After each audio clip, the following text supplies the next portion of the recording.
G'day guys, my name's Phil and I've got my wife Karen behind the camera, and we run a little private business called Nature's Art Fine Crafts, which looks at beautiful things in nature, artistic things in nature, and turns those into nice craft products. So we use different things like this big huge Banksia pod here, or other nuts and bits of tree and nice burl grain and things like that to turn into mainly pens, but bowls and hopefully other things in future as well.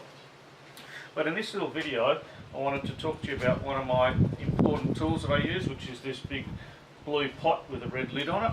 That's called a pressure pot, and that's really important when you're making things which have got holes, like as you can see with this Banksia pod. It's got all these beautiful little nooks and crannies, or we make pens out of corn cobs or other things, different herbs and things which have all got holes in there, and you need to get the resin, the dyed resin, and force it into those holes and cracks and things. And we do that using compressed air with this pressure pot.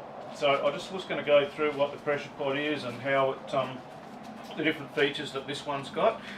You can buy these. The trouble is, one this big here would be around maybe 500 or 600 Australian dollars, and that's a lot of money, and you can make a lot cheaper than that.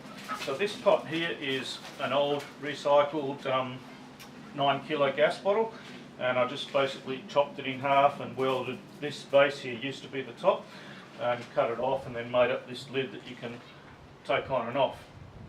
And then it's got a number of fittings that I'll talk about. So the first fitting is this one here, and this fitting is the air intake. And it's got a Nito fitting, so I can just put the compressed air hose into there and turn it on. Now, I turn this on slowly, I don't just put it fully on because the compressed air is coming out at quite a force, and I just want to slowly let it in rather than come out too quickly. And I'll explain that. I'll explain it now. So with this intake here, this air intake on this one goes straight in there. If I had the intake from the top, because it's coming out at huge air pressure, it would splash out all the resin that I have in there. If it goes in the side, it just swirls around and then builds the air pressure up evenly, and you don't have any spillage problems. So that's how that works. So that's the lid goes on here. This little part of it here, that is an important part where my pressure gauge goes, and I've kept my pressure gauge in this sock here, and because it keeps it dust free and stops it getting any muck in it or whatever. That just clicks in there, and when the air's going in I can just read it, and that needle will rise, and I'll stop at about 60 pounds per square inch PSI. And the needle will be about upright where that is. This is about the most expensive part of the whole setup, and that's why I keep it in that sock there. So I'll let the air in. When that's up to 60, I'll just close that off, and that'll hold the air in there nicely. So I'll just remove this so I can take the lid off. So the lid's just, I just put the lid on and off with my driver and the hex thing there like that. Lid comes off. Pop him down. Now, in here is a little rack. And it's all grubby because the resin's spilt all over it and whatever else, but basically I can throw it away and make another one real quick and so on. So my pen moulds will go on there or whatever, and they'll all have their resin in it. That goes in the pot, and then I'll use a spirit level just like that so it's not level there, so I'd have to do whatever it needs to get that level. Doesn't have to be perfect, but we want the resin to sit fairly flat. So I'll just put the level on, put the lid back on, and away we go. Pop him back on for now.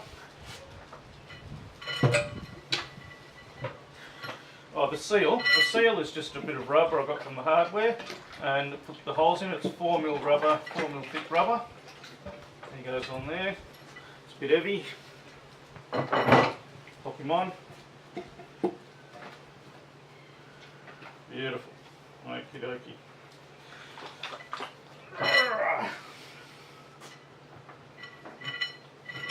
Okay. Now, the this one here, that little thing here is the relief valve. So when I want to let all the air out at the end, I just open that, the air just disperses, and then I can undo these top things to take the lid off. That's all that is. This thing here, this little device here is really important. That's a safety pressure valve. So this one's set for 90 psi, I think it is. So if it gets too much pressure builds up in here, that just goes off and all the air is dispersed, and it's just an important safety feature. So there we go. That's basically the construction of the pressure pot. Okay, what do I use for moulds? Well, I use different things for moulds, but I thought I'd show you my favourite first. This here is my favourite mould for making pens with. Why? Because I get to drink the iced coffee first. Okay, then I get my scissors, these big bad boys here, go in, chop chop chop. The other cool thing about the mould, of course, is that it's free, apart from the cost you like $3 for the coffee. And that there then, oh, there's a little bit left. This there gets washed out at the in the sink, and we fill it up to sort of, I don't know, 1.5 inches to get the depth right. So I'll put a whole lot of nuts or whatever I want in there, pour the resin in, he goes into the pressure pot. That's my favourite one. Okay, if I want to put a whole lot of, like do a big one that I then chop on the bandsaw to get the little blanks from, I use this baby here or other things like this. So this white stuff here, this is made out of a product called polypropylene. Polypropylene is used a lot in your kitchen. It's those, when you go down to Woolies or Coles or that and you buy a disposable chopping board and it's that 1 centimetre white sort of thick hard stuff, that's polypropylene. It's really, really cool because nothing sticks to it. So the resin will just sort of break off afterwards. So there's some screws that I'll just undo with my driver, undo these two sides, give it a whack, and it just drops out. So that's another cool way to make a mould, and again it's nice and cheap because we just get the scrap stuff or raid the wife's kitchen. Alright, if I want to go a little bit more high tech than that, I've got this one here. The other thing about this is I've made this the correct size for the little fittings, these little brass tubes. These things are just a little bit longer, so that when I get the pen blank out, I know it's going to be long enough for the little brass tubing. Okay. Other moulds are these ones here. It's exactly the same as this, the internal size, it's just a different shape. This one here is made using a butter container or a margarine container to pour this silicone in.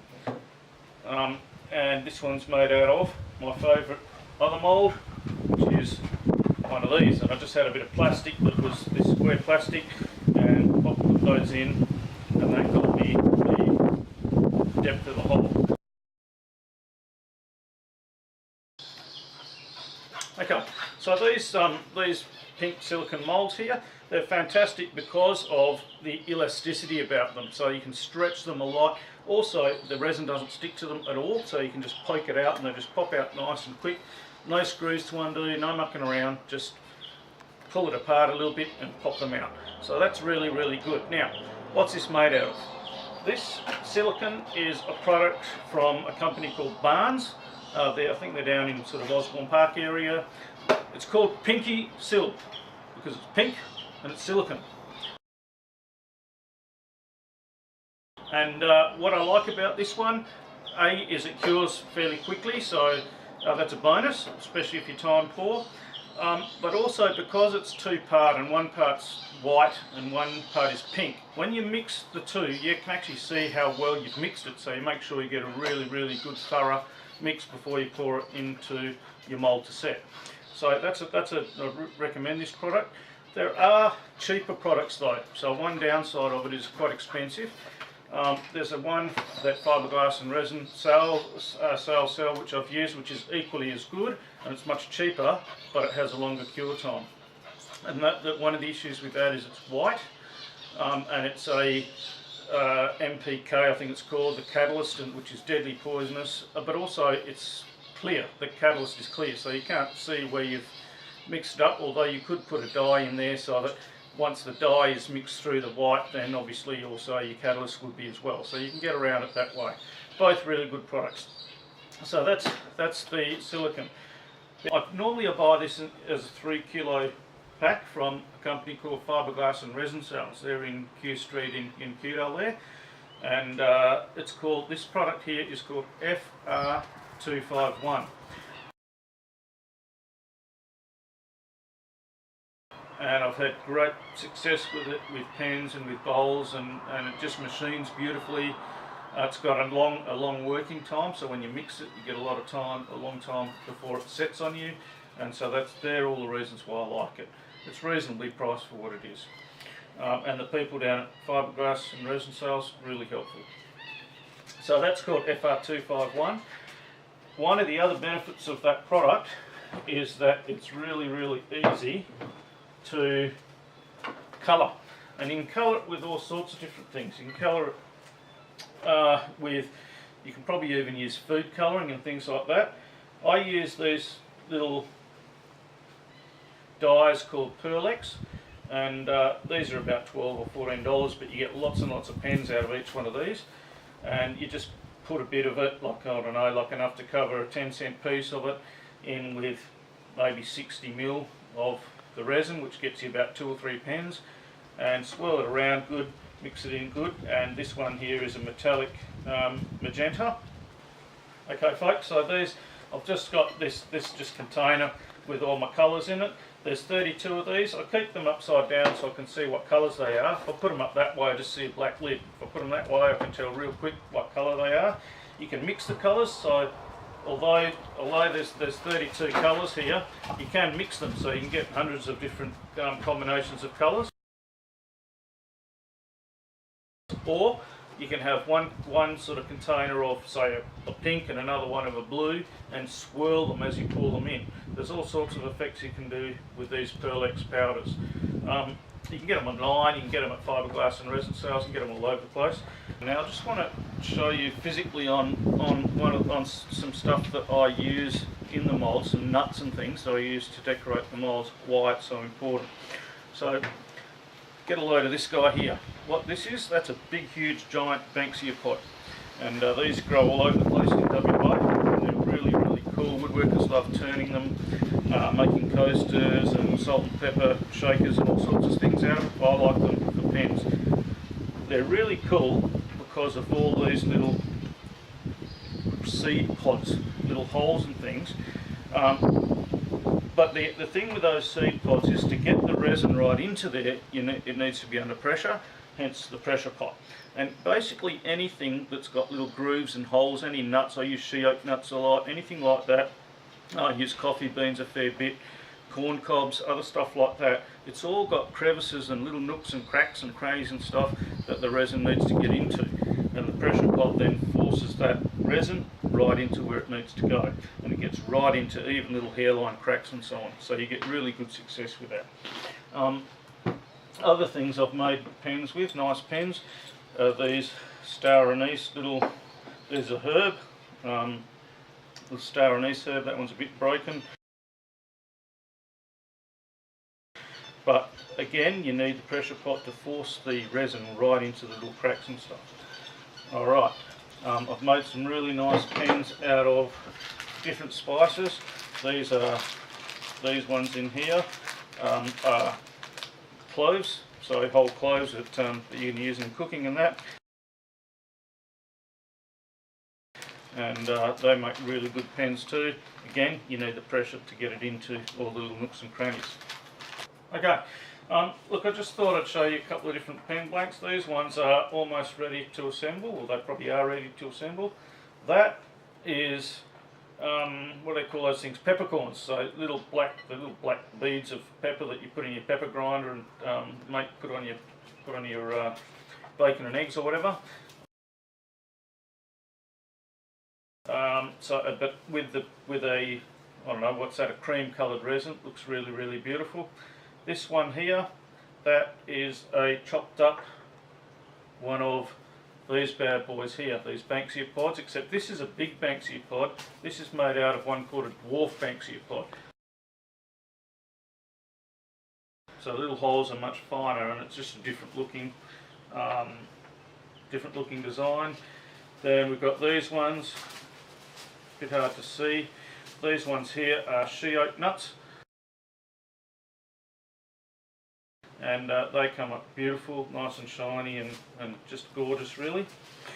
This one here is made out of coffee beans, and as you turn it, as it spins, you can smell the beautiful aroma of the coffee. And then you can't smell it once it's finished because it's coated with a CA finish, but they look beautiful, and you can see the beans with whatever colour resin you've put them in. What else have we got? This one's like beans, some sort of beans,